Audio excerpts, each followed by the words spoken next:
appreciate all the members of the fourth estate for honoring our invite despite the short notice. As you are all aware, the County Public Service Board had been impeached. 4 members had been impeached. That was in 2023 December. And following the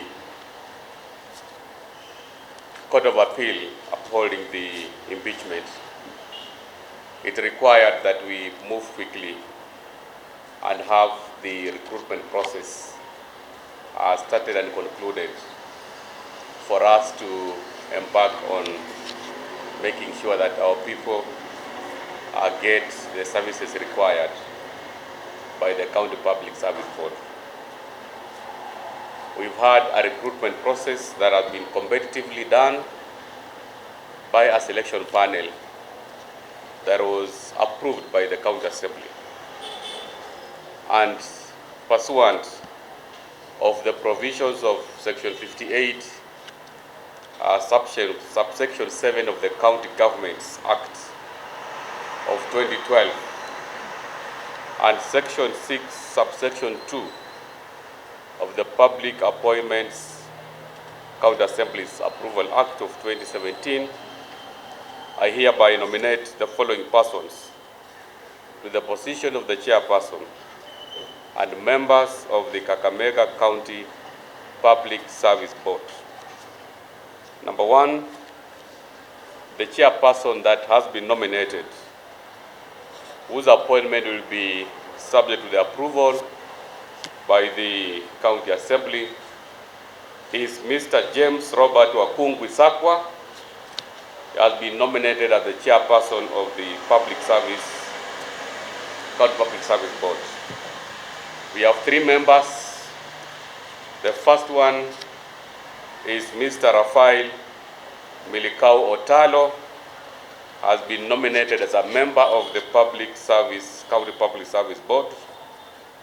The second nominee as a member is Madam Vivian Ayuma Ashiachi. She has been nominated as a member. And then the third nominee as a member is Mr. Jason Stanley Mulama. So those are the 4 nominees whom we are going to forward the names to the County Assembly for vetting and approval. Once they have been approved by the County Assembly, of course they will be duly appointed, and the first assignment of the newly constituted County Public Service Board will be to embark on the recruitment of 12 chief officers.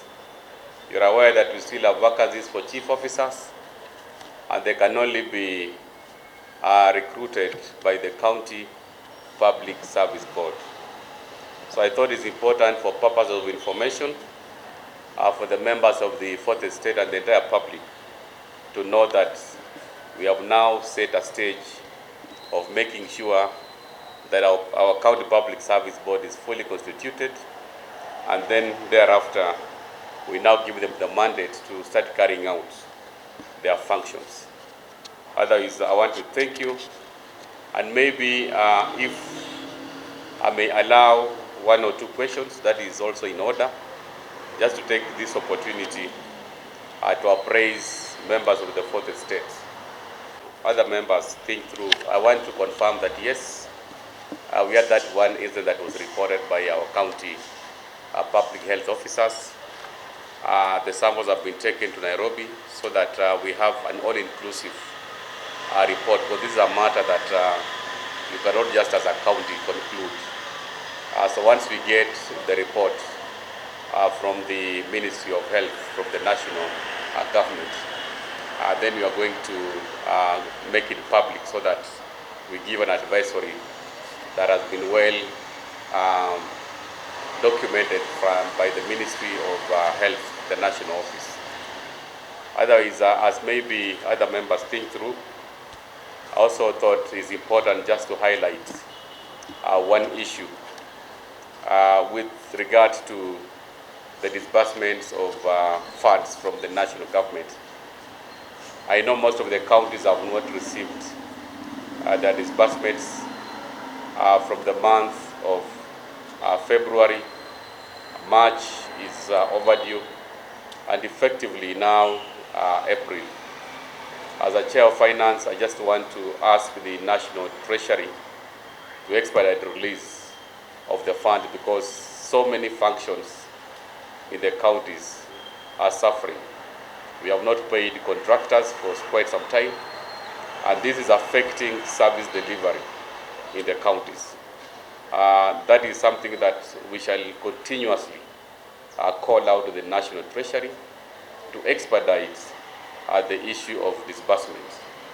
And lastly, for those who have been following, on the matter of the county bursaries, we had an advisory from the Controller of Budget that counties are not supposed to issue bursaries because this is a function of the national government.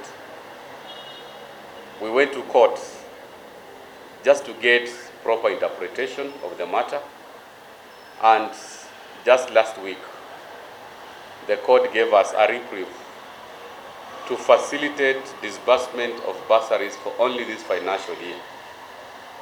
So having gotten that interpretation from the court, I want to state here today that once we get the share of revenue, then we'll give priority at least to our students once they open from the month of May.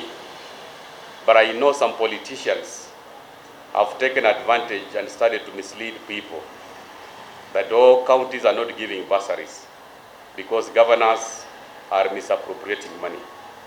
I think when you are a politician, a member of parliament, don't incite the public. As governors, we were on the forefront to make sure that our kids get funds. And the delay was caused by the matter in court and an advisory by the Control of Budget that counties are not required to issue bursaries because education for primary, secondary is not a devolved function. So I just want to warn our politicians, especially from Kakamega, let us stop cheap politics on county bursaries. Wewe kama unatafuta kiti cha ugavana, you can sell your manifesto to the people of Kakamega without using cheap propaganda. I've seen some of the same politicians going around wanaambia watu wasitoe ushuru, and yet the same politicians are demanding services from the county government. You cannot have double speak. When you go to the national parliament, you are the first ones to approve the finance bill. Unasema yes, finance bill ikuwe approved so that national government should get money to facilitate their programs. Ukikuja hapa kwa ground, unasema counties should not collect revenue, and yet you want hospitals to be completed, you want bursaries to be issued, you want programs to be undertaken. Mine is just to caution our members of parliament and all those aspirants. If you want to sell your manifesto to the people, please sell your manifesto without using propaganda. Na mimi najua ikifika 2027, some of those fellows will disappear because they have no agenda for the people of Kakamega. So this is an advisory to all those propagandists going around and politicizing the bursary issue, wakisema ya kwamba governors wapatiani pesa ya bursary kwa sababu wamekula pesa. And yet we had a 3-month embargo on the same by the Control of Budget. I just thought it's important for me to come clear so that we shame those politicians who are using cheap propaganda to sell their manifesto. Asanteni sana.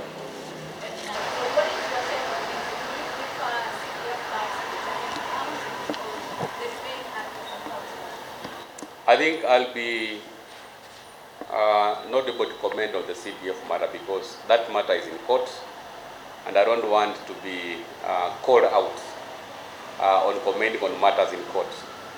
But my general advisory is whatever that is supposed to be devolved is very clear as per the fourth schedule of the Constitution. We have functions which are supposed to be devolved, which were supposed to be devolved as per the fourth schedule, including roads. So if we follow the Constitution, the spirit and the letter of the Constitution, the functions which are supposed to be devolved are very clear. So it is not a contradiction. If we abide by the fourth schedule, then we will not have any contradiction. Thank you. So nani atapambana na nini?